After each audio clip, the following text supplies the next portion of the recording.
Evening. Tonight I'm going to tell you a little bit about myself and my journey back to Judaism and how it happened and what happened. I grew up in a very secular home, Israeli. I came to America in December 1987 from Israel. I'm the youngest of 4 girls. And my parents decided that it must be better in America because in Israel, everyone says that money grows on trees in America. So if you come to America, you will find trees with money on them. So all the Israelis dream of coming to America, and the ones that can actually make it. And the other ones that can't make it, when they see Americans in Israel, then they're like, oh, cha-ching, right? And you can't hide your American accent, so yeah. And anyway, in any case, so we came to America when I was 4 years old. My parents decided that's it, they're closing up shop, and they moved here. They moved to New York, they moved to Brooklyn, and then we moved to Queens, and then we moved to Brooklyn, and finally we settled in Brooklyn. I went to a school next to my house called PS 346. PS 346 was a lot of fun. I liked PS 346. My 3 older sisters were all like much more Israeli than I was. I was 4, so I wasn't as scarred as they were. They used to sit and cry and just cry and cry and cry because they had such a life in Israel, and kids have such a life in Israel. And then they came to like a little apartment in dead of winter, December 1987. It was freezing cold. You couldn't leave the house. We didn't know where we were. We didn't speak the language. We didn't know what these dollars were. We were like, where are our shekels? And everything was just so foreign and different. And I went to a school nearby to PS 346. PS 346 was very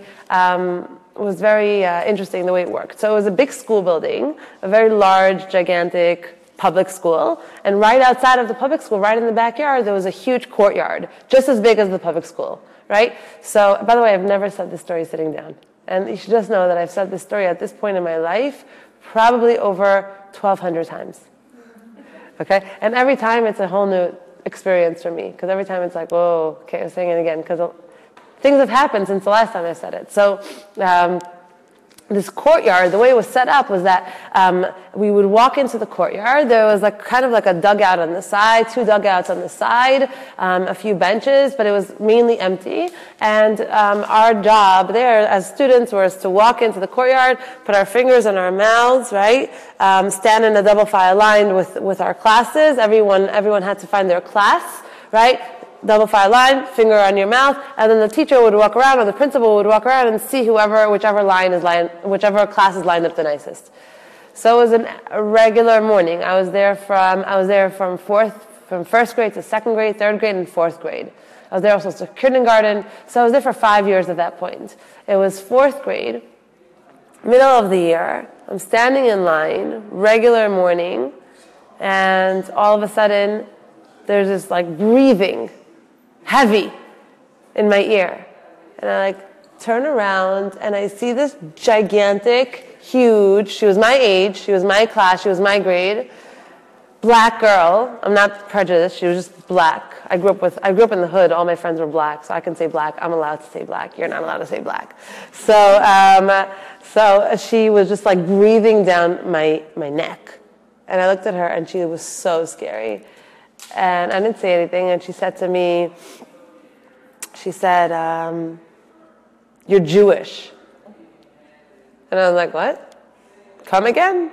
What? Okay, my family at that point was zero connected, nothing. There was no Judaism besides for speaking Hebrew and eating garunim and reading the Israeli newspaper and saying all the time. There was nothing Jewish about us. We didn't do Kiddush, we didn't have Shabbat, we didn't keep Kasher, we didn't do Yom Kippur. There was nothing Jewish about us. And she's like, you're Jewish. And I'm like, I'm Jewish? I don't even have a Jewish nose. How am I Jewish? Right? And then she started running after me. And she would run after me and I would run away from her. And she would run after me and I would run away from her. And every single morning for a few months, I would run and she would run after me every morning. She would run after me and she would scream, you blank, blank, blank, blank, blank, blank, Jew, get the blank out of here.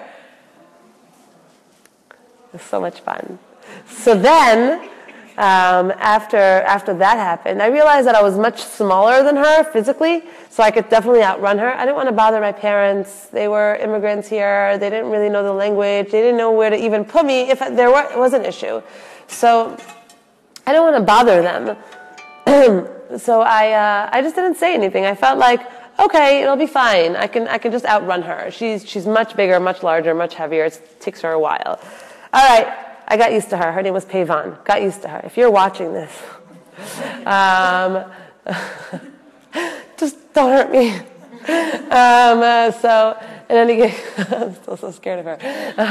In any case, a few weeks afterwards, my best friends, I had 3 very, very close friends. 3 best friends. We were inseparable. They used to come to my house. I used to go to their house. We used to go out for pizza, for ice cream, for bowling, for sleepovers, everything. We were always together, nonstop, 24/7, okay? We even did the whole blood thing, okay? Sisters, blood thing. Disgusting. We did it. And we were just totally obsessed with each other. One morning, I walk into the courtyard, and all 3 of them are sitting in the dugout, like on the side of the courtyard. And my Israeli name is Dorit. Americans don't know how to say Dorit. They say Dorit. It's like the ugliest name in English. That's why I changed my name. No, it's not. But they're like, yo, Dorit, come over here a minute. My best friends. So I walked up to them. And they were standing in the dugout, and I said, "Hi guys, what's up?"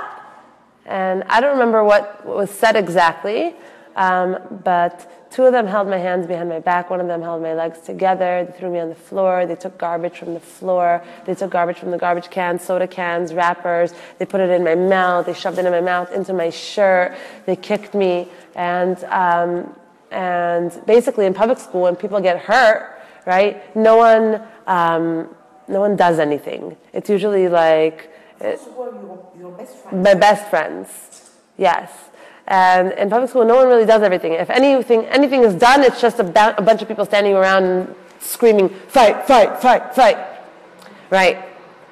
After the whole thing was over, I got up off the floor, and I normally only say this talk to women, but I don't know who's watching this, so I can't show you my scar, because I have a scar right over here I call it my Jew scar, right? Because I got it because I'm Jewish, right? And when I went down, when they threw me down to the floor, when I went down, I opened my elbow. I opened my whole elbow, and I was gushing blood, and I walked up to the teacher, and I was sobbing, and I was looking at her.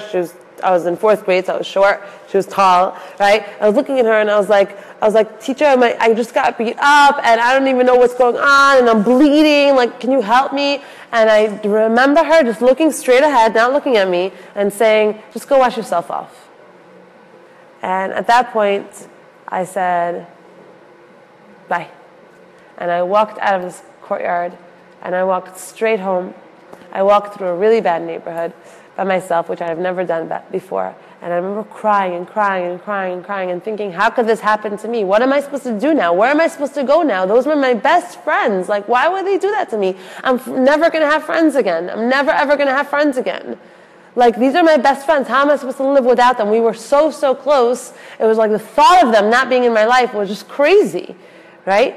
And I went home, and I told my sister, and my sister beat them up. And then, and yeah, that was fun. It wasn't fun, but it felt good to have someone, like, be my older sister. And at that point, I didn't want to go back to school. I didn't want to go back to the public school. I didn't want to be there. My sister told me, "You're not going back to that public school. There's no way." And my parents didn't even know the difference between public school and regular school. They were just so lost here. They were so their entire lives in Israel and America were just so foreign. Imagine like picking up and moving to China now. Like, where do you start, right? So we had an interview. We had an interview at a yeshiva next to my house. It was a good yeshiva. My sister went there. She said, "It's a really good place. Go there for an interview." Fine. So my mother and I go there for an interview. We're waiting for the principal to come greet us, and I'm filling out the application form. And my mother is nervous the entire time. She's like, "I don't know if you're going to get in. I don't know if they're going to take you. I don't know if you're going to get in. They're probably not going to take you." I'm like, "Ima, they're going to love me. They're going to love me so much. They're going to pay you to send me here." And my mother's like, "No, they're not. They're not going to take you. You don't know how to write and read Hebrew. You come from public school. It's the middle of the year. You're leaving because you got beat up. It's like a mess. There's no way they're accepting you. This is like a yeshiva. People here are religious. I'm like, religious? What is that? Anyway, so the principal calls us in. She's like this 6 foot tall, blonde woman wearing like big floral shirt and like this like big baggy. I was in 4th grade at that time. How old is 4th grade? 9, 10? Yeah. So that. Hold on one second. Every time I speak here, something is going on. My lenses, my thing is falling off. So it's a good sign. It's a sign that Satan doesn't want us to learn Torah. So he gets in the way. But we're going to just do this. Anyway, so, don't look. Okay, so I go in for this interview. The principal looks at my paperwork. She looks at the application. She looks at my transcripts. She looks at my mother. She looks at me. And we look at her. And she's just like this like really serious, like big, tall, big lady, right? And she's sitting there and she says to me, okay, tell me. Take this history book. It wasn't a history book, it was a literature book. Take this literature book and I want you to start reading. And I was like, okay, no problem, I can read. Okay, go. Okay. And the girl went to the store. She told her mother she's gonna be back very shortly. And she's like, okay. I had a very, very thick Israeli accent, right? And she's like, okay. You know what? Let me ask you some questions about Torah. So I'm like, what's she talking about? Okay, so tell me, what's the difference between Purim and Halloween? So I was like, the difference, and my mother at this point is like, she's like getting nervous. She's sitting next to me. She's like getting totally nervous. I'm like, the difference between, I know. Okay. So the difference between Purim and Halloween is that on Halloween, we trick and treat, and on Purim, we only treat. And she's like, And then she looks at my mother, and my mother's like, pretty good. And she's like, okay, so tell me, so what do you do on Yom Kippur? So I was like, on Yom Kippur, by us, the way it worked by us was that the whole family came over. I didn't know anyone was fasting. I wasn't fasting, right? So the whole family came over. I was little. I was eating everything, right? The whole family comes over. They bring stacks and stacks and stacks and stacks of the Israeli newspaper, Yediot Achronot, right? And all the magazines that are in Hebrew that ever existed ever on the face of the planet, because like a fast day is like beyond the world, right? And they all get together and they all sit on the couch and they all like schmooze all day and they read the newspaper, and that's Yom Kippur. So I was like, Yom Kippur is family bonding day, where everybody comes over and everybody enjoys and reads and talks and schmoozes and eats, and it's great. And my mother at this point, her head is like down, all the way down, right? And I'm like, what? Right? And all of a sudden, I'm not going to do this right now because I'm totally going to destroy my wig. But basically, at that point, she is thinking, right? The principal is thinking. And as she's thinking, she takes her wig, right? I had no idea she was wearing a wig. I don't know religious people. I've never seen anyone religious, and I don't know that they're wearing wigs. And what's a wig? Right? When you're in 4th grade, you don't know that wigs exist yet, unless you're religious. Fine. So she takes her wig, and she pulls it down to her nose and back up and down and up. And I'm like, and I a little bit cursed. And my mother is like, let's go. Let's just go. And she's like, you know what? It was so nice to meet you. Don't call us, we'll call you. Right? And we walked out, and my mother was like, yeah, you didn't get in. I was like, really? Okay. So the next day we went to another school. We went to a different school. We had an interview at a reform school. It was so different. First of all, we walked into this school. We didn't know the difference between reform and Orthodox and Reconstructionists and conservatives and all. There was no difference. To us, it was Jewish, right? So we walked into this reform school, and the rabbi greets my mother. Give me your hand. Hello, Mrs. Sisso, how you doing? And he's squeezing my cheeks. Is this your little one? And my mother's like, yes. And he's like, oh, great. And the mother's praying that he doesn't talk to me because she just doesn't want anyone talking to me, right? Because I might say something terribly stupid. So he He then winks at me, winks at her, and we look around the school, and the school is stunning. There's chandeliers, kids are coming back from the swimming pool. The other school that we went to, like before, it was like whenever you would walk into the school building and the door would close behind you, the school that I wasn't accepted to, a little bit of the ceiling would fall on your head. Because it was like an old yeshiva school that wasn't getting funded from the government, and it was like fundraising its own funds, and it was like one of those. There's foreign schools, like chandeliers, pools, saunas, like it was stunning. All the kids looked like they just came out of a TV show. Like they were all like picket fence, gorgeous, white teeth, hand in hand, walking back from the pool. I was like, wow, this place is amazing. My mom was like, yes, it's great. Anyway, he was like, for sure you're accepted, come tomorrow. I'm like, that's it? No interview, no application, nothing. Come, you're good. Great. So the next day, that evening, I overhear my parents talking. And my father tells my mother, I don't know how we're going to do it. And she's like, I know. And he's like, I don't know how we're going to do it. It's like an hour away. And she's like, I know, but what are we supposed to do? Well, she can't stay home, right? And I realized that for them at that point, it's going to be very, very, very hard to drive me an hour there and an hour back every single day. And I realized that it's going to mean that we're going to have a lot less money. And at that point in our lives, it was a very big deal. But there was no choice. All of a sudden, the phone rings. I pick up the phone. I had a wire. Hello? Hi, can I speak to your mother, please? My mother doesn't speak English. You can speak to me. Okay, that was like the normal response, right? Because we used to translate everything. Okay, this is Yeshiva Ratzad calling. That was the first school you had an interview by. Yes. 1 second, please. What? Long Island? 4th grade? 5th grade? Okay, tomorrow. Okay. Okay, all right. Hi. Yes. Okay, listen, so we had one of our girls in 4th grade. Her parents just called up 10 minutes ago. They told us that they're pulling her out. They're moving to Long Island, and that there's a spot for you in the 4th grade if you would like to come tomorrow morning. Then you can come. And I was like, okay, thank you so much. And I hung up the phone. And now I had a dilemma. Because the first school was awful. It was awful. The second school was amazing. But the first school was around the corner from my house. A hop, skip, and jump away. And the second school was an hour there and an hour back. And I walked into the kitchen and I told my parents, hey guys, get up. We're going to the first school. Yeshiva Ratzad called and they said that I can come. Isn't that great? Yay, all right, I'll see you tomorrow morning.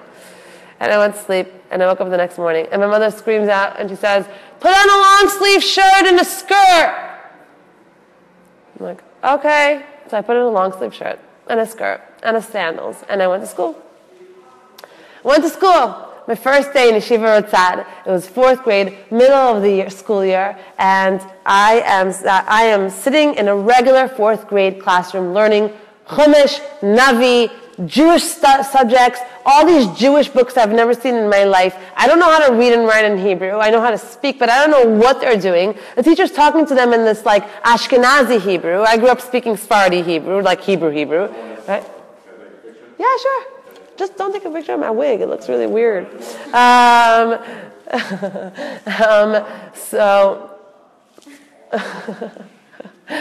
Cheese. Okay, what was I up to? Oh yeah, first day in 4th grade, they put me in a regular class. I guess someone didn't communicate with someone to tell them not to put me in a regular class, that I had to be in a mechina class, like an absorption class, before I actually am able to mainstream and learn Aleph Beis first, right? But no one spoke to anyone. So I'm put into this class, a regular class, 4th grade. I'm sitting in the front of the classroom. The teacher's desk is here, and I am sitting right there. They put me right next to the teacher's desk. Now, for 3 hours, I am sitting there and just hoping with all of my body and all of my soul that she does not call on me, because I have no idea what they're talking about. They're talking like this. Moshe halach Mitzrayim, Yoram Mitzrayim Paro, and I'm like, what is she talking about? It sounds like it's words, but I don't understand anything that they're saying, right? And everything ends with a suf, not with a tuf. I can't even make it out. I can't even understand what they're saying, right? And they're reading in all these texts in Hebrew. And I am making believe. You know how sometimes you walk down the street and you see someone that you don't want to talk to right now, and you just like look the other way and hope and pray that they don't see you either, right? And you're just like, oh, look at that amazing window shopping that I'm doing right now, right? And they're there, and you just don't want to see them, right? So I was doing that for 3 hours. I was dodging her eyes like for my life, right? Dodging her eyes for my life. I was cleaning the desk. I was pulling out gum from 1982, right? I was just like cleaning everything. I was putting everything in order for hours and hours, and I was so anxiety-ridden, praying that she would just not call on me. Please don't call me, please don't call me, please don't call me, please don't call me. And she didn't. Luckily, she didn't. After 3 hours, the door opens, and the lunch walks in, a tray of lunch, and they put it on her desk. And I was so thrilled and at ease. Finally, this class is over. Thank God, right? And I know how to eat. I know food, right? So this I can do, so that's cool. Awesome, right? And I was the first one to get food because I was right there. So she takes out a plate and she puts chicken and coleslaw and rice and bread and a cup of juice and she gives it to me, right? So what do you do when someone gives you food and you're dying of hunger? What? You eat. Good, good. A lot of people are like, not sure. You eat, right? When someone gives you food, you eat it. So what was I doing? I was stuffing my face. I was like emotionally eating. You know, like when you're emotionally eating? I was in the bowl, in the thing, drinking, bread, eating, salad, chicken, with my face. Like the whole thing out of my face was in my plate, like this. I didn't know anybody in the school. I didn't know anyone in the class. I just had 3 hours of what seemed like hell, right? And I was eating and eating and eating and eating. And all of a sudden, there's silence. Silence. Now a class of, 45 kids, boys, girls, not a pin drop. And I'm in my plate. So I pick up my head, and I see her standing right on top, right in front of me, right over me. So I put down my fork, and she looks at me, and she says, "Excuse me." And I said, "I'm so sorry." I didn't know what I was about to get in trouble for, but you always say sorry, always, okay? So I said, "I'm so sorry." And she said, "What do you think you're doing?" And I said, "I'm so sorry, I don't know. And she said, "In this school, we do not eat until we wash." And I was like, "Of course not." And in my brain, I'm thinking, wash. What am I washing? What am I washing? My desk, my face, my hands. What am I washing? Right? And I'm like, of course we don't. I'm so sorry. I don't know what came over me. And she said, "Okay, don't you ever do it again." I'm like, I will never, ever. I almost crossed my heart saying that. And but I knew that we were in yeshiva and that's a bad idea. So she dismissed row number one. Row number one, I was in row number one. Row number one, go wash. So row number one, fourth graders, everyone like runs out the classroom, runs to the bathroom. I'm watching everyone in the bathroom take this. This is my first time ever seeing this thing, okay? This overgrown, gray, plastic, ugly, very ugly cup, right? With two big handles on the side, right? And they're all like filling it out. They're all fourth graders, all ADD, right? And then like they put another hand and they're splashing, and they like walk out of the bathroom and they're screaming. And I'm like, okay, this place is crazy. Right? And I'm like, I'm starting to figure out something is really, really going on here. And I'm onto these people. But I'm going to keep quiet. I won't tell anyone what I know. So I walk into the bathroom. They're all gone, right? They're busy like getting row number 2 to come. And I like decide that I'm going to wash my hands like a human being. Okay? So like I take my soap, right? And I'm washing my hands, right? And I walk out of the bathroom. And I must have said something. And this is my very, very first time being exposed to this. It was wonderful. This girl was standing there, and she heard me say something after I washed my hands. And so she does this. And this is my first time ever hearing this in my life, ever since it's been common. But she goes like this.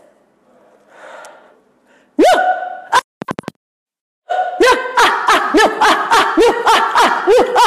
And I'm like, why are you barking at me?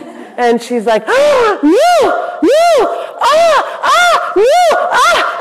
Okay, when you're not religious and you're doing that at your Shabbos table and you have people at your table, don't do it.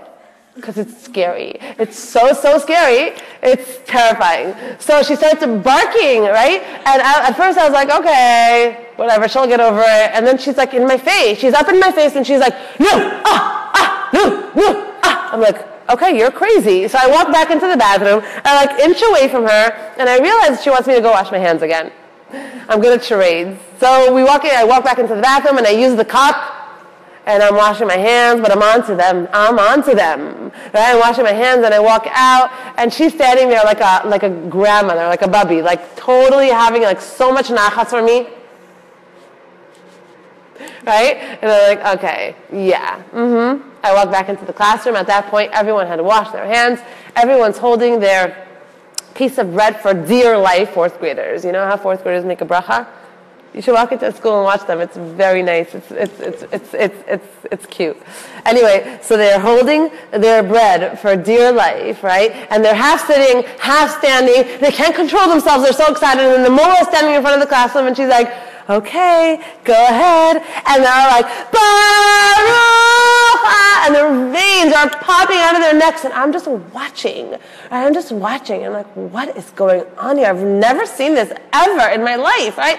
Hamotzi lechem min haaretz. And then they resume eating as if they're normal. So, we get called out. We get dismissed for recess after lunch. Everyone just runs up to me, and they think I'm the coolest thing that ever came to their school because I'm Israeli, and I'm from public school, and I got beat up, so I'm like really like, I'm really cool. I'm like the hood, And they're all like these yeshiva kids, Maishi, Rifki, and I'm like Dorit. And my last name is Sisso, so you don't mess. I'm like from the Sephardi cult. So anyway, they walk up to me and they're like, can you tell us everything that goes on in public school? I'm like, no, I can't share that information. And they're like, so can you just tell us what you do? Like, what do you play? I'm like, yeah, we play some awesome games. I don't think you know any of them. And they're like, can you please teach us some? They're all like cuddled around me and I'm loving this. I'm like loving this, all the attention, right? Meanwhile, I don't know what they play in public school. I was like always hanging out with my girlfriends, right? And so they're like, can you tell us? And I'm like, fine, I'll tell you, but it's really complicated. And they're like, just anything, just throw us a bone. I'm like, okay. In public school, we play a game called Girls Catch Boys. They're like, ah! And I'm like, And they're like, okay. So the way it goes, the rules of the game is like this. You pick a boy, you run after him, you catch him, and then you say, got one! Okay? They're like, oh my gosh, it's so fun. Oh my gosh, we've never played that. That's so crazy. I'm like, yep, it's crazy. So I count on your mark, get ready, get set, go. And they all start running, right? Now they told me you have to get the fastest kid. He's like short and fast, he's like a bullet, right? And I'm like, okay. So they start running, and they're running like this. Maishi, stop! You're so fast! How are you so strong? Come back, Maishi! Right? And they're like running, tiptoeing towards their boys that they're supposed to catch. And I like basically do like a Terminator walk up to this kid, Evan, right? If you're watching. Walk up to this kid, Evan, grab him by the shirt, throw him on the floor, step on him, and say, got one! Right? And all of a sudden I turn around, and he's like, can you get off of me? Right? And I turn around and I see that my entire class, all of them, all like whatever amount of them, they're all like lined up against the wall like this, like that. And I'm like, what's going on? And one of them, who's my good friend till now, she goes like this to me, like that. And I turn around and I see the strictest teacher in the school that I didn't know she was, right? No one told me yet at that point. I didn't know she was. She was standing there and she went like this, right, to me. And I was like, okay. So he's like, can you please get off of me? And I'm like, okay. I have to think about this for a second. What am I going to do? How am I going to deal with this, right? And everyone's watching me. And I have a reputation to like uphold here. This is my first day. I can't get wiped right now, right on the first day. So So I walk up to her, and I'm like walking up to her like I don't care, like I have no problems in my life, like everything is cool, life is great. I walk up to her, and she looks at me, and her eyes are like burning with fire, right? She looks like she just wants to kill me, right? And I walk up to her, and I'm like, hi, and she's like, young lady, where's your skirt? I'm like, my what? And she's like, your skirt, where is it? And I said, oh, my skirt. I'm wearing a skirt. And she said, I don't see you wearing a skirt. So that morning when my mother said put on a T-shirt and a skirt, so I opened my closet and I'm looking for a T-shirt, and I don't own any long sleeve T-shirts because it's like the summer and it's hot and I don't have any long sleeve T-shirts. And I'm thinking to myself, who has long sleeves in this house? Abba.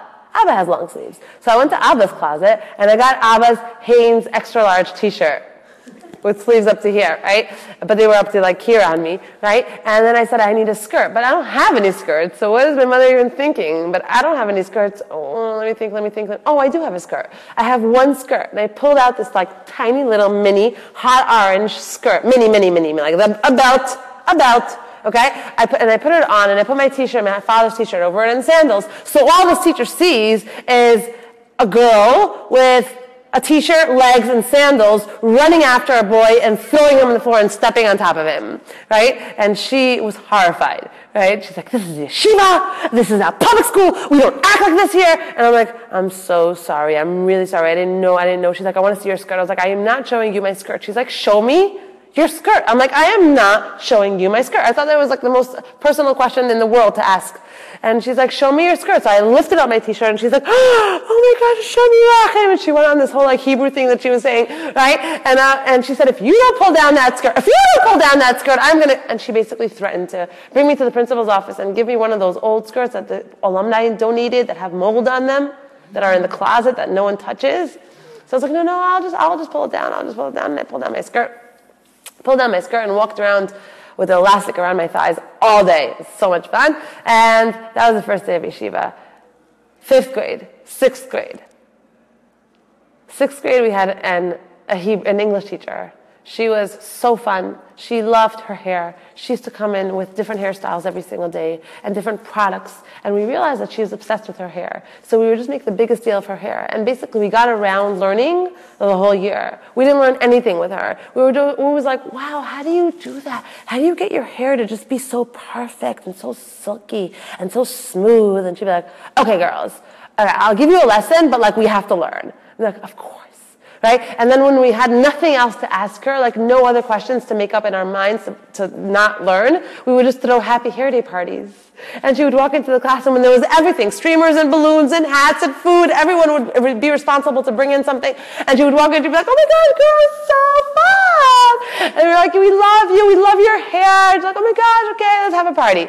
Okay, so that was 6th grade. This teacher was supposed to be our 7th grade and 8th grade Limudei Kodesh teacher, meaning our Hebrew teacher for 7th and 8th grade. 7th and 8th grade girls were together in the mornings. 7th grade come around. We're waiting for her to walk in. And she's not coming in. And instead, this other teacher walks in. This other teacher walks in. She opens the door. She swings it open. She says, all rise now.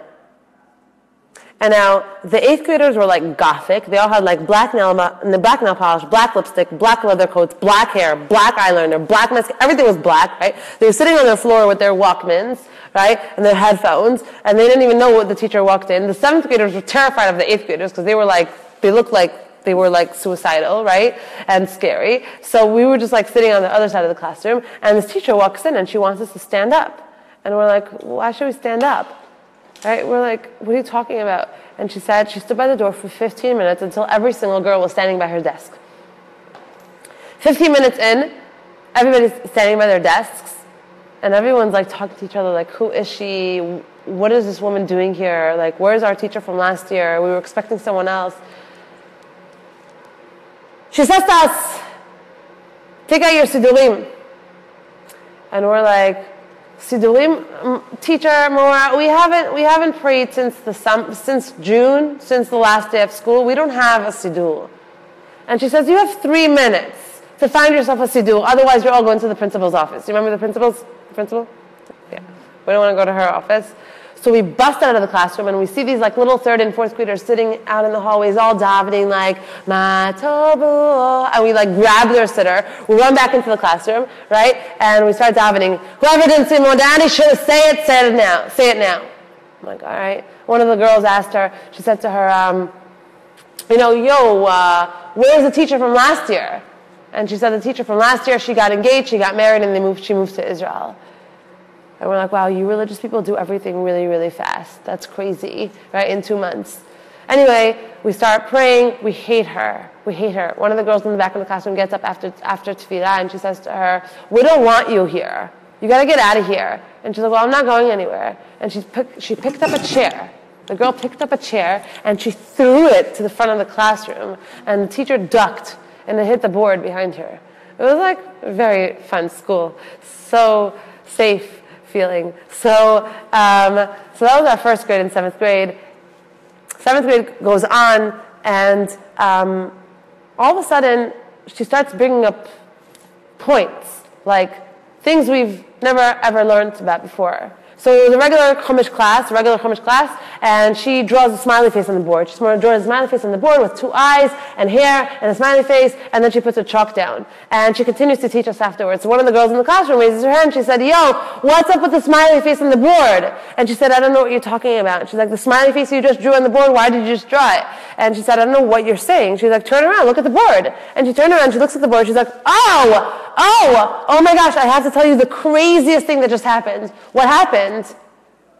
The craziest thing just happened. While you guys were taking notes, a piece of chalk flew from the back of the classroom, hit the board, drew a smiley face. It was wild. It was crazy. No one saw it besides for me.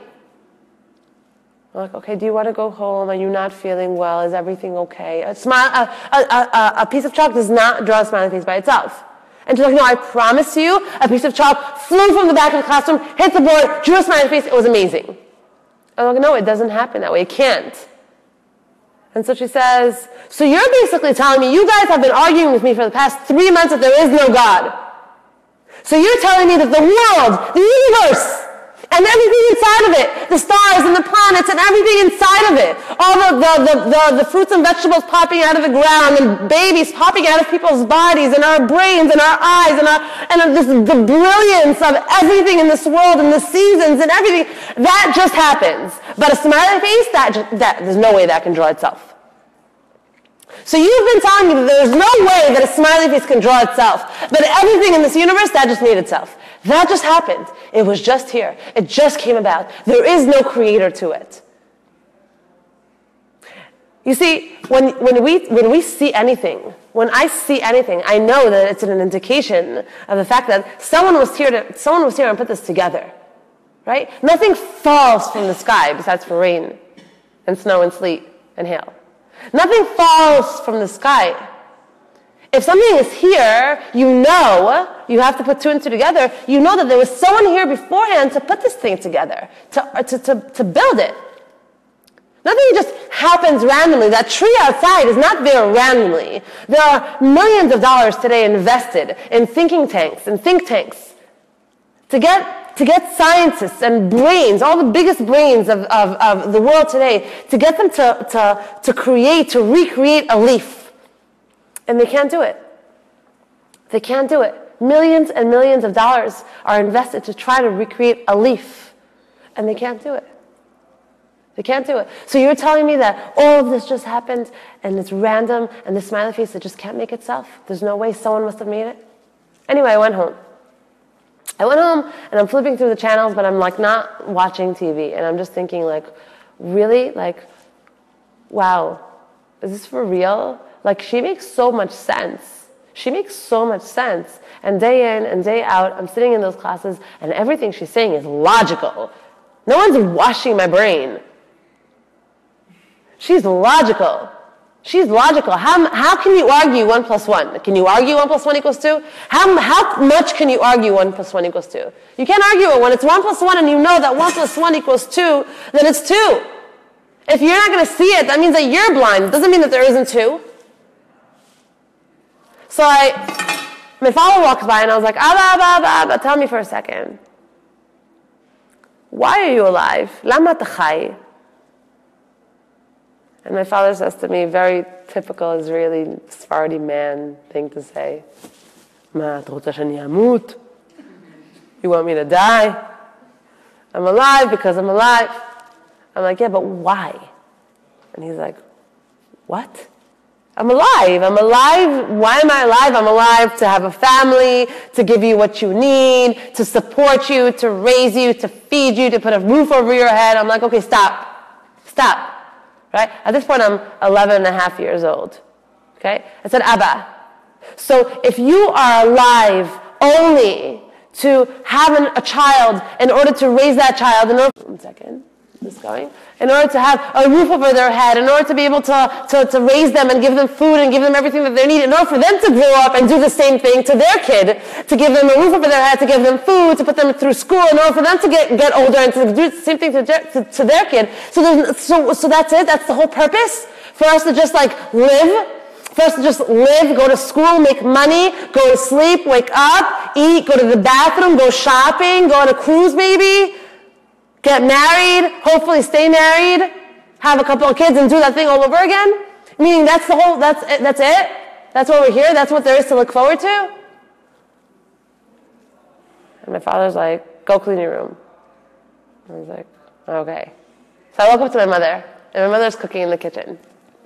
And I was like, Ima. My mother for sure knows the answer. Ima, why are you alive? Lama את חיה? Lama אני חיה? Why am I alive? I'm alive to give you and to feed you and to love you and to raise you. I'm like, okay, but Ima, forget me for a second. Forget us for a second. There has to be a reason that you have come to this planet. There was never another you. There was never another Golda. There isn't right now another you on this planet. And there isn't going to be another you. There's only one you walking the face of the planet. And it's right here, right now. So the only reason that you're here is in order to just give to somebody else. Is there anything else? Is there something intrinsically important and unique about you and your time here? That's a part of it, but is that all of it? Just to have a child? So what happens if a person can't have children? Then there's no purpose to their life? Why are you alive? She was like, just go clean your room. So I went back to school, and I had a lot of questions. And I got a lot of answers. Good answers. Different answers. Answers that made sense. And then we had a Shabbaton. Oh, we had a Shabbaton. It was my first Shabbos ever that I've ever seen Shabbat in my life. I'm sitting by these people, Shabbos table, right? And I don't know who these people are. I've never met them in my entire life. It's in Flatbush, and in Brooklyn. And something happens. First of all, there's this intense quiet in the house. There's nothing on. There's no TV on. In my house, it's the TV is always on, right? There's no TV on. There's no radio on. No one's phone is going off. Not that we had cell phones back then, but there was no phone ringing. It was just still. And the vibe in the house was I still can feel it. If I close my eyes, I can still take myself back there into that house. It was amazing. And I was there with a few friends. And the father comes home from shul, and they start singing, and everything was just new and fresh and amazing. Wow, this is so nice. And these people are so friendly. They're so nice and sweet and friendly. And their house smells amazing. And this bread that they made is crazy, right? And I walk up to the Shabbos table, and they start singing, and then he makes kiddush, and then the whole thing, and then we come to sit down and we eat, and the father and the mother are totally, totally obsessed with these kids, with their kids by the table. They're asking them questions. They want to see what they learned. They're looking at their sheets. They're looking at their stuff, and they're integrating us into the conversation, and they're explaining to us about the prasha, and they're talking to us, and they're saying stories, and they're so dripping honey. Sweet, sweet, sweet people. So, so, so nice. And I was just wow. Completely not distracted by anything in the world besides for their child. Their child is the only thing that is distracting them. This child is all they want to be with. all they want to see, all they want to be together with. That was amazing for me to see that. Shabbos was over, and I came home. Shabbos was amazing. Shabbos was amazing. It was like the highest time of my life. I remember walking back into my house and feeling like such a pit in my stomach, feeling like I want that. I want what these people have. I don't know how to describe it. I don't know what it is. It's not the food. It's not the clothes. It's not the house. It's not any of that. It's something that's there, that they have it, but I don't know what it is. And I don't know how to get it. I just want it. And I felt it so strongly on Shabbat. After Shabbat, I didn't feel it anymore. And I remember walking back into my parents' house, into my house, and feeling like, feeling like something left me, and feeling like a hollowness. And I walked into the house, and I made a decision right there and then, that's it. I'm doing this. I don't know where this is going to take me. I don't know what's going to happen, but I'm doing this. And I walk into my room. My parents are sitting and watching TV. I walk into my room. I walk past my parents. I was like, hey, guys, Shavua Tov. So good show you're watching. And I walk into my room, and I take out everything I own, all of my clothes, my jeans, my tank tops, my mini skirts, my short sleeve shirts, everything I owned in my closet. And on Thursday, we had just gone for a shopping spree. I took everything out, and I walked past my parents with all of my clothes in my hands. I walked past my parents, and my mother's looking at me, and my father's looking at me, and they're just staring at me, walking past them. And I walk into the kitchen, and there was a big garbage can with a clean bag, and I throw all my clothes in there, and they hear just a big thump. And my mother's talking to my father, what's she doing? Mayosa. And my father's like, I don't know. What are you doing? I don't know. I walk past them again. I walk back into the room. I take out everything else, all the rest of my jeans, the rest of my tank tops, the rest of my clothes, everything else. Everything I own that's not tsanua, I take it back. I take it in my hands. And I was like, if I have to get rid of this in order to get that, I'm doing it. If I have to shave my head, I'll do it. In order to experience what I experienced on Shabbat, I have to get rid of a pair of jeans and a tank top. Bye, I'll burn it. I don't care. I want that. That's what I want. I want to feel that always. So I walk past them, and I throw it back in the garbage can. And my mother gets up, and my mother's like, Ma at osa. What are you doing? And I walk into the living room. My father's sitting on the couch. My father's looking at me. My mother's standing there looking at me. And I look at both of them, and I was like, Ima, Abba, I'm Haredi. And they're like, you're out of your mind. That's what you are. You're not anything else but out of your mind. And my mother starts taking everything out of the garbage can. What are you doing? She's like talking to herself. What is she doing? Right? Taking everything out of the garbage can. And she's folding it back and just putting it in my closet. And I'm like, Ima, no. I want to do this. This is what I want to do. This is going to make me happy. Let me do this. And she's like, no, you're crazy. And she takes everything else and she puts it back in the drawers, right? And I'm taking it back and I'm throwing it back into the garbage can. And all night we're just walking back and forth. And I'm throwing everything in the garbage and she's putting everything back in my drawers. At the end of the night, she put everything back in my drawers and she won. That was the end of that. Anyway, I remember I found a journal. I told you about this last week. That I found a journal. And I wrote in my journal, I just started keeping Shabbat in my house. And it feels like I'm balancing a book on my hand for 25 hours and I cannot drop it. I feel like everything I cannot do. So I'm sitting in my bedroom. It's Shabbat. I'm sitting in my bedroom and I'm wearing my uniform skirt because I don't have any other skirt. So I'm wearing my school uniform and I'm sitting on the floor and I'm just crying and crying and crying and crying. And I don't even know why I'm crying. I have no idea why I'm crying. I feel like I miss someone and I don't know who. I feel like I want someone and I don't even know what I'm talking about. And I'm thinking like, could this be like that I'm like, I want Hashem? Could it be that this is what, I don't know. I just know that this is what I want to do. I want to do this. I can always be secular again. I can always put on my jeans and go out with my family on Shabbat, Saturday afternoon, and go out, whatever, shopping, to the cafe, go out to watch a movie. That's always an option. I want to do this.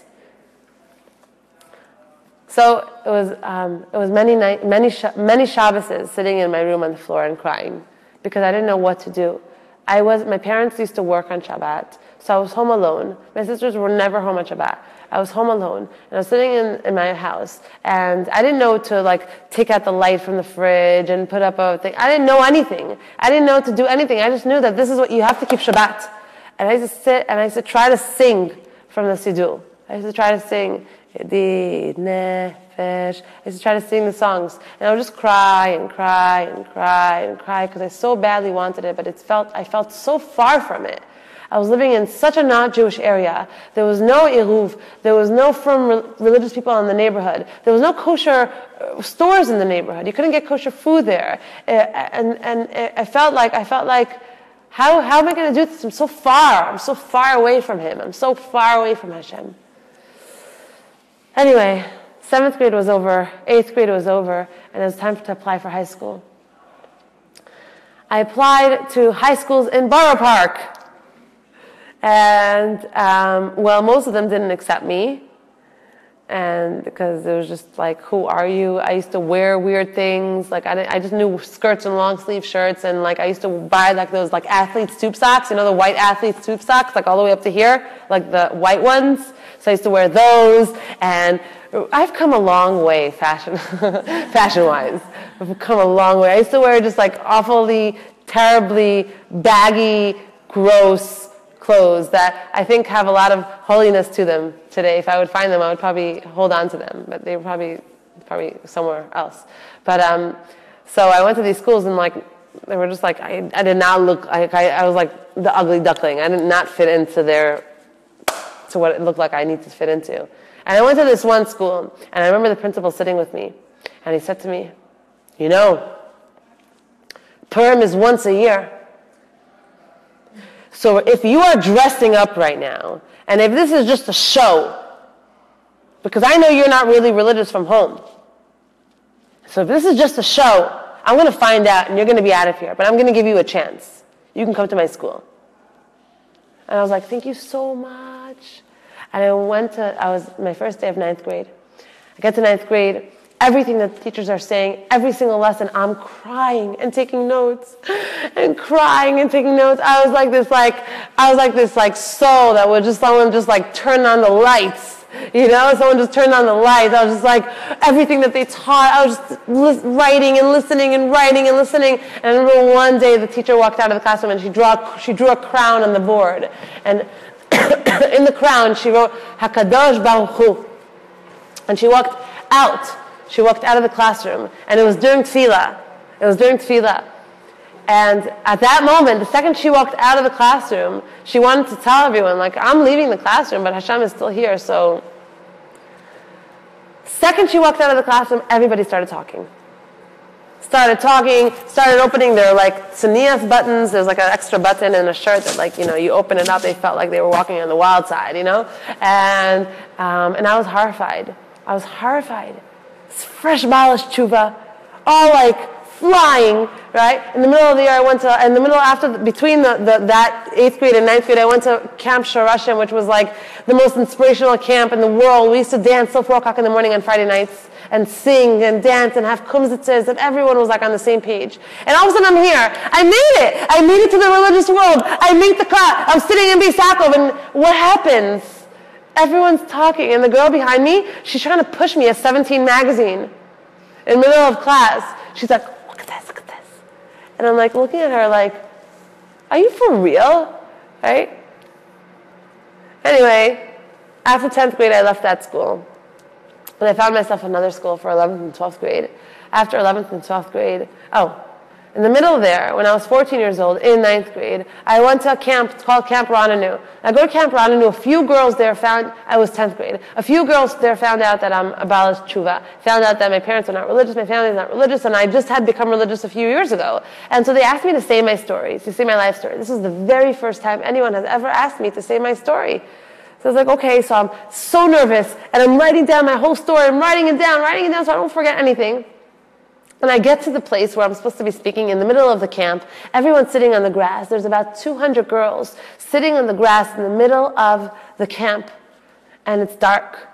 And I had a flashlight. And I'm reading my story from my papers, right? And then I realized, like, I don't have to read this. I know this. So I threw my papers away, and I threw my flashlight down, and I spoke from the depths of my heart, and I cried, and I spoke, and I sang, and I told my whole life story. And that was the very first time I said this story. And the girls, the day after, they came to my bunkhouse. I didn't know what was going on. I had like 150 girls in my bunkhouse, all of them with like bags of like, one of them had a bag of very, very, very, very not Tsanua skirts that she was giving me. Another girl had her bag of non-Jewish music that she was giving me. Another one had her pictures of her boyfriend that she was giving me because she's dumping him. Another one, you don't understand what happened. I was shocked. I was like, what are you guys doing? You're my teachers. You guys, like your mom is like religious and your father is a rabbi and you guys eat gefilte fish. That, to me, that was like, wow. I remember the very, very first time I went to like a friend's house that lived in Borough Park. I was shaking to walk into her house because her house, like her father was a rabbi and her mother was a rebbetzin and they covered their hair and they had kosher food. And I was like, I could not believe that I made it here. I could not believe that I was like one of them. I wasn't. I never felt like it, but I always felt like I couldn't believe that I'm in this house and it's not Shabbat. It's just like a regular day and I'm friends with this girl. Like she's my friend. Like it was like beyond for me. My parents would drive down 13th Avenue in Borough Park, right, in Brooklyn, which is like the avenue of like all the religious people. And my face would be stuck glued to the window and watching all these girls with their long skirts and their long shirts and their loose sleeves and their hairs in braids and like walking to school in the morning. And I would just like, I would drool. I would just drool. And then I became one of them. 12th grade was over. 12th grade was over and it was time to go to Israel. It's time to go to Israel and I went to Israel for the year. And I loved Israel so much, I stayed for another year. In Israel to learn. I went to Ma'or, and then I went to Moreshet. And then I came back to New York, and I started teaching. I started teaching, and I started working with different girls. And I got a teaching job. I got a teaching job in a school that was meant for girls that were not religious, from non-religious homes. Okay? I walked into my classroom right before the girls came into the classroom, like a few hours before. And the principal showed me around, showed me the school, and then she showed me my classroom. She's like, this is your classroom. And I said, great, thank you so much. And I walk into my classroom, and the walls are gray, and the floor is clean, everything is spotless. It's the first day of the year, and I'm looking around, trying to see what I'm going to do with this classroom, what I can hang up, how I can make it nice, how I can make it fun. This is my classroom, right? And this school had like 150 classrooms in it. It was like a gigantic school, right? And this was my classroom. And naturally, I walked up to the window. And as I walk up to the window, I'm looking at the window, and I cannot believe my eyes. And I just start crying. I've cried a lot in this story. I'm crying, and I cannot believe that this is really happening to me. My classroom, the window to my classroom was facing the exact place that I got beat up when I was in 4th grade. That dugout where I got beat up because I was Jewish in 4th grade. And because of that day, because of that awful day, because of the nightmarish day, because of that black day, I was standing where I was standing now, teaching young Jewish girls about themselves and about who they are. And I just started crying, and I couldn't believe it, and I felt like Hashem is so with me. And so often in our lives, we think like, this is it. My life is over. This is it. I lost my money. I lost my partner. I lost my health. My life is over. This is the darkest day of my life.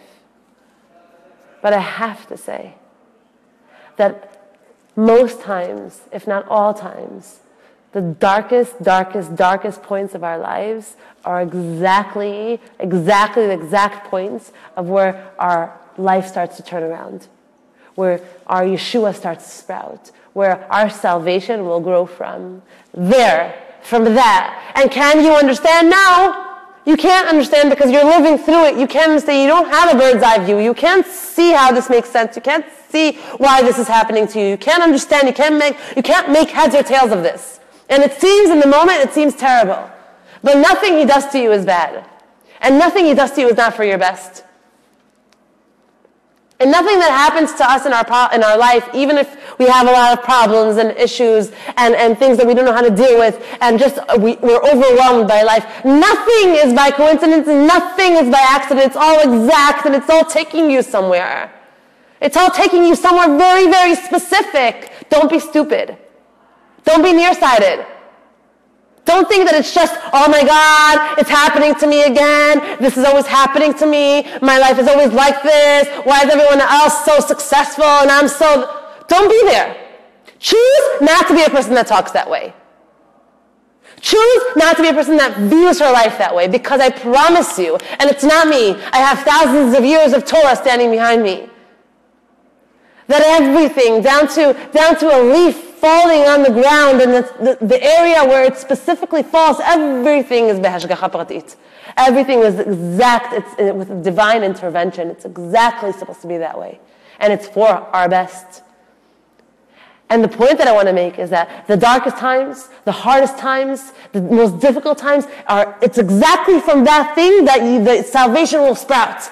That your life will begin to sprout. That the goodness in your life, the Yeshua will sprout. In the beginning, you don't see it. When a tree is growing underneath the ground, you don't see it growing.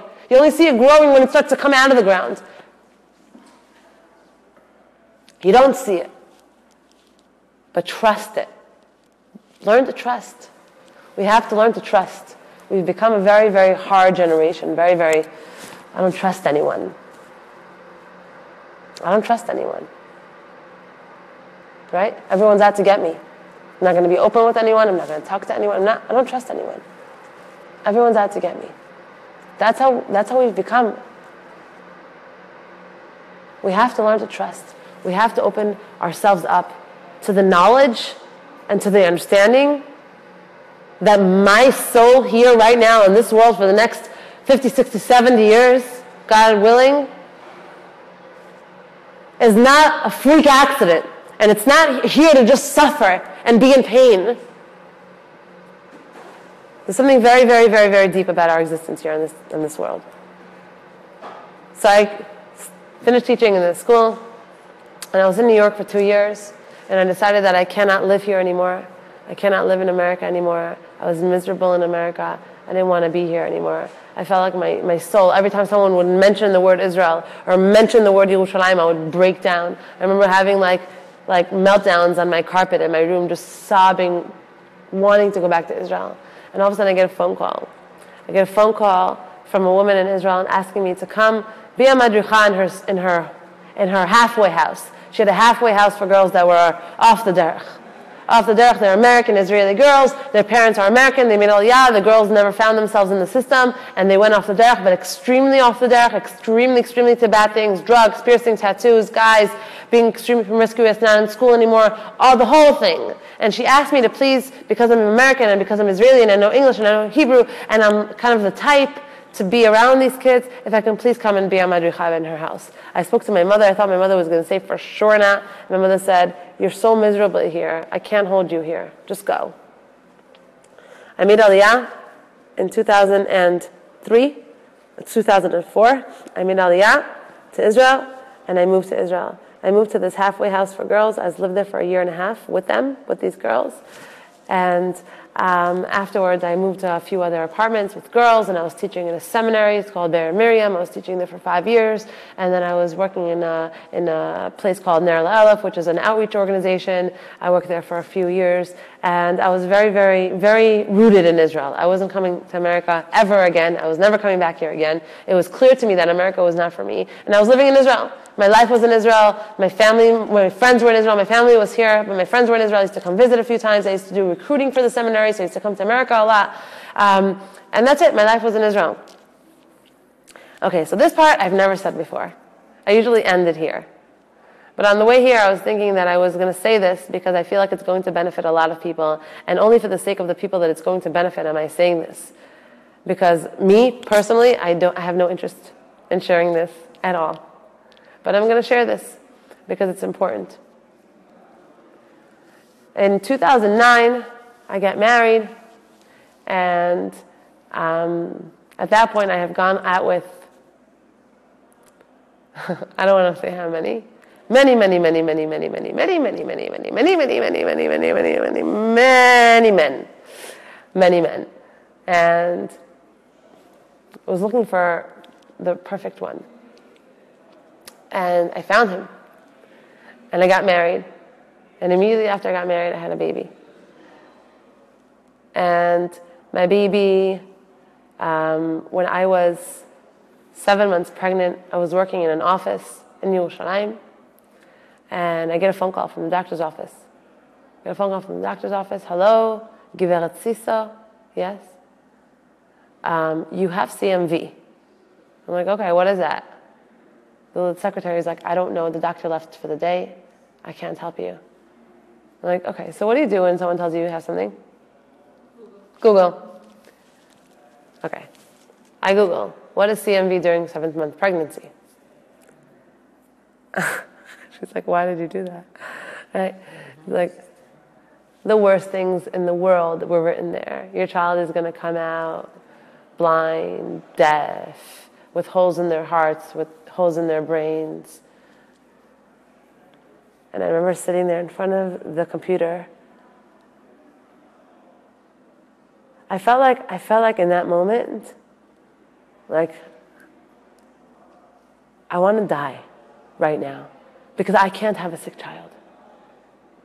I can't have a sick child. Not that sick. Not that sick. I'm 7 months pregnant. My stomach is out to here. I'm not getting rid of this baby.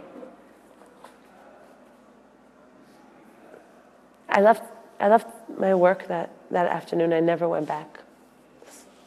I never turned around. I just took my keys and my phone and I left. And let me just see if this is working. Yeah. And I walked. And I walked and I walked and I walked and I walked and I walked and I walked and I walked and I walked and I walked for hours. And I walked and I cried and I cried and I walked and I yelled. I said, how come you did this to me? I gave up my life for you. Why are you doing this to me?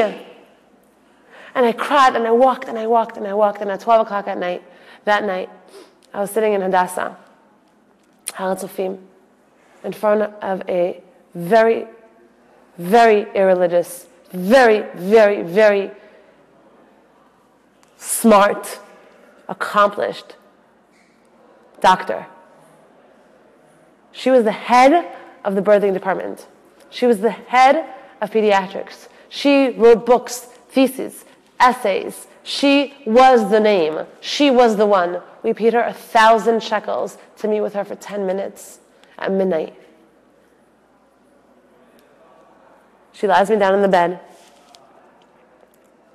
She checks my stomach. She looks at my charts. And she says to me, I'm so sorry. Your baby is going to be very, very, very sick. What I think you should do is I think you need to abort this child. And this is what we're going to do for you. And then she goes on to tell me what they're going to do for me. And I looked at her. And my husband at the time looked at her and he said, we're not going to do that. So is there anything else we can do? What are you gonna play your religious cards again? God can't help you with this. He's very sick, your child. Very sick. He will be so miserable. You are doing him a favor to end his life before he even comes into this world. We said, thank you so much. And we left. At that moment, from that moment on, my life I wasn't me anymore. I never smiled. I didn't get out of bed. I didn't care about anything. I cried all day and all night. I was angry. I've been teaching Torah, saying that everything is for the best. From when I'm 14 years old, I finally get married. I'm 26 and a half, having my first baby, and this is what you do to me? It's not okay. Just not. We had no money, so I was kind of like not doing anything anyway. I was just in the house. Not like I can go shopping or anything. I didn't have an interest in doing anything. I was severely depressed. And I started going to rabbis. I didn't pray. I didn't pick up a siddur I didn't look at a siddur. I didn't pray. I watched TV shows all day. I wanted to have nothing to do with it. I kept Shabbos, and I wore my wig, and I wore my skirts, but I wanted nothing to do with it. Internally, I turned cold and numb. And I went to Rav Gamliel Rabinovich, who was a big tzaddik in Yerushalayim today. And he looked at me and he said, "Hayelad shelach yeh bari v'chazak." Your child is going to be healthy and strong. I said, yeah. Amen. And then I went to Rebbetzin Kanievsky, Allah Shalom. I went to Rebbetzin Kanievsky and I sat outside waiting for her for hours. It wasn't my first time.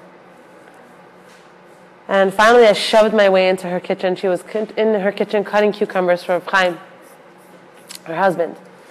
And I sat down on her chair. Her kitchen is like the size of there was no space. My husband was standing by the door because there was no space. And I told her my story. And I remember her dropping her knife and walking up to me. She's no longer with us. She's in the next world. She was a very, very amazing woman. And she grabbed my stomach from both sides. Her hands were like huge. She grabbed my stomach and she picked up my stomach. She picked up my belly. She picked it up.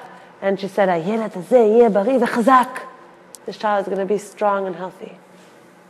I said, Amen. It was time to deliver my baby. And if anybody has to go, you can go. I don't want to hold you here. It's 9:55. It was time to deliver the baby. And I was expecting, my child had stopped growing from the 7th month. He stayed that little. He stopped growing. He couldn't grow anymore because of the CMV. They did a test, and once I delivered him, and the test came back that he indeed contracted. What's it called? Contacted? Yeah? Contacted. The CMV. He has it. They said maybe he doesn't have it, maybe he wouldn't have it, and he had it. So my first baby, whatever, right? And we took him for tests and eyesight tests and tests on his brain. And he's a tiny little baby, so small, tiny thing. And during the delivery, it was a very, very difficult delivery. And he came out, he was black, he was completely black, and he wasn't crying. And I didn't realize that was a baby. I thought that was the placenta. I didn't know what that was. And in any case, I went to so many doctors, and all the doctors told me the brain activity looks fine, but it might get worse. His eyesight is fine, but it might get worse. His heart is okay, but it might get worse, right? Anyway, the first year and a half of this child's life, he used to have seizures every month, a few seizures a month, and every time he had a seizure, I would seize along with him. I would throw myself on the floor and pray so the seizures would go away in emergency rooms and hospitals constantly. And then, when he was 2 years old and 3 years old, he turned into this gorgeous little flower, gorgeous little boy. And we used to look at him and say, wow. If we didn't have Hashem, this child wouldn't be here today. If I would have listened to her, he would have been gone. I wouldn't have had him. I'll pass around a picture. You can see him. His name is Elisha. May he be well. It's 120. That was that. To move on, I had another baby 2 years later. Everything was good. My life wasn't easy. My married life wasn't easy. I had a very, very difficult time being married. I'm not going to get into specifics, but divorce was something that I had to do. Either divorce or die. No one ever thinks going into a marriage that they're ever going to want to get divorced. Ever. You always think that, you're here. You're here. You're going to build your life with this person, right? You're going to have children, and things are going to be amazing. But so many things happened that I had to make a decision.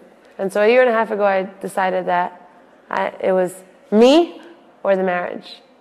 And it was me and my children or this marriage, and saying, I'm married, and show off my ring. Because, you know what? There's something to say about being married. And when you're not married, it's not the same. It's not the same even just around people. It's not the same. It's like, imagine your problems, everybody knowing about your problems. The problems that you have behind closed doors that no one knows about. Imagine wearing a sign on your sleeve saying exactly what your problems are and what you're suffering from. That's what it's like. That's what it's like being single. That's what it's like being divorced. That's what it's like, because everybody knows that you are. And before I did it, I knew, like, I was married for 5.5 years, so I knew, like, after 2 months that this was something that I had to do. After 2 months of being married. But the fear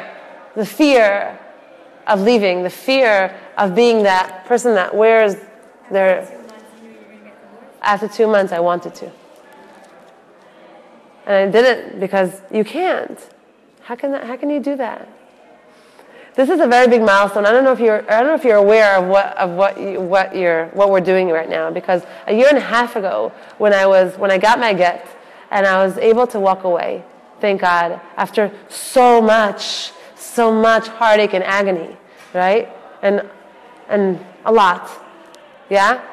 I never wanted to tell a soul. I didn't want to tell my neighbors. I didn't want to tell a soul. And I remember my sister telling me, tell people.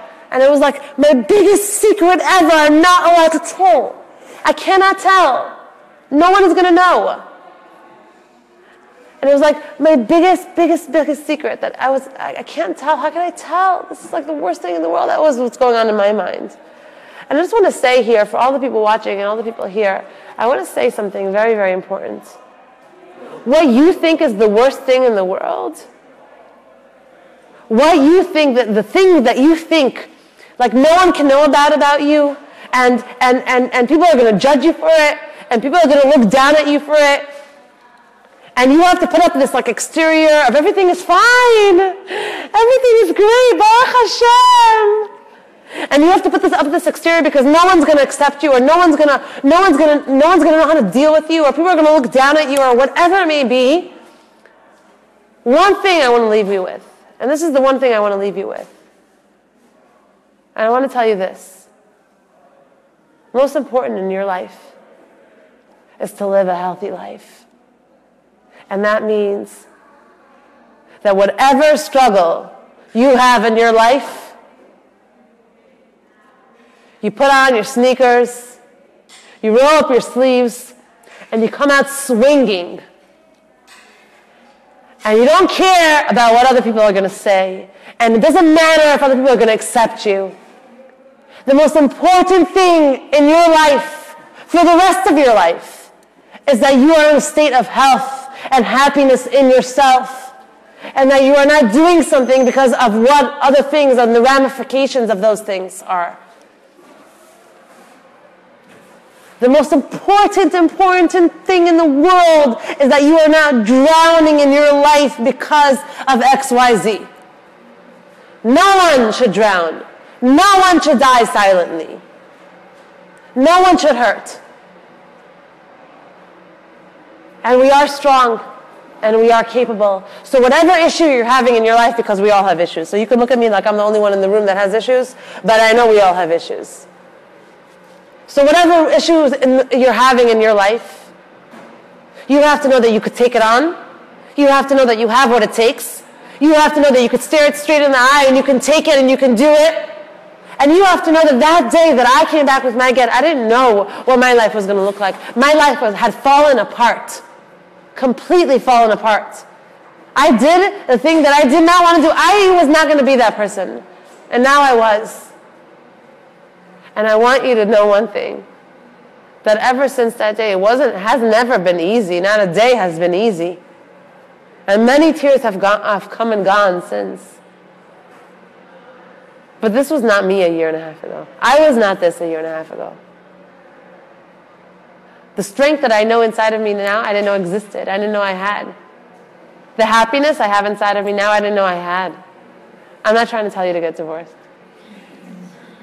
I'm trying to tell you to know your strength and not be afraid of anything. Because fear is the thing that's holding you back from experiencing yourself. And you will never be happy as long as you're fearful. So you have one choice to make in your life. It's either happiness or fear. Make the choice. Because as long as you're going to be sucked inside your comfort zones and unable to move because this is what I know and this is what I'm used to and this is what I'm comfortable doing, and everything else outside of this is larger than me and larger than life and larger than anything I know.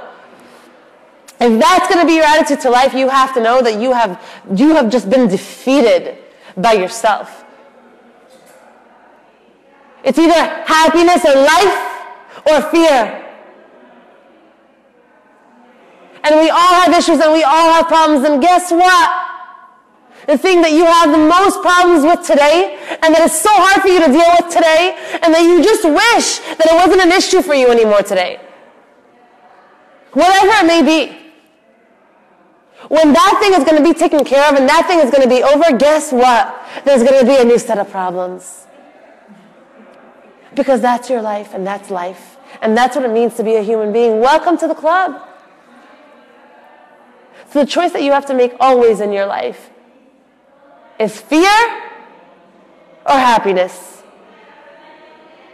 Am I going to be stuck here and keep my head down and just, just do what I've been doing all along because it's all I know and everything else scares the living bejeezies out of me? Or am I going to step up to the plate and say, whatever happens, happens. Whatever happens, happens. I won't die. But maybe I'll live. And maybe I'll even be happy. So I want to just end. And first of all, I want to thank you all for sitting through this hour and a half talk. And second of all, I want to just say something here. I want to say the process is always hard. When I was becoming religious, long ago, when I was 12, I don't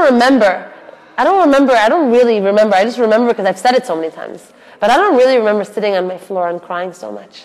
I don't really remember sitting with my siddur open and not knowing how to read or what to say, but just holding it close to my heart because I don't even know what I'm supposed to say. I'm just going to hold it because it's what I want. I don't really remember sitting around the dinner table with my whole family and, not eating because it wasn't kosher and just eating a piece of bread or cereal. But to get anywhere in life that's worthwhile, you have to know that you have to sacrifice and you have to compromise the things that are holding you back. You have to know that those are the game, that's the rules of the game. You want to get to the top, you want to get out, you want to get out of jail, like in Monopoly, you want to get out of jail, you got to pay the fine. You got to do the time. That's what it means. It means that you have to sacrifice something. Something has to get sacrificed. You can't continue living the exact same way you have been living right now and not making any changes in your life and expecting different results and expecting to be happy. Staying in your comfort zone, staying in what you know feels right, staying in your fear, staying in your I can't do this and I can't do that and it's too big for me and it's too wild for me and it's too much for me and I don't have what it takes and I'm this and I'm that and I'm this and I'm that and expect to feel good ever.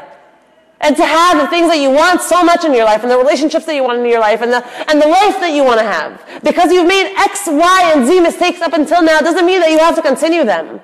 It doesn't mean that that's the script for the rest of your life unless you write that script for yourself. We can be anything we want to be.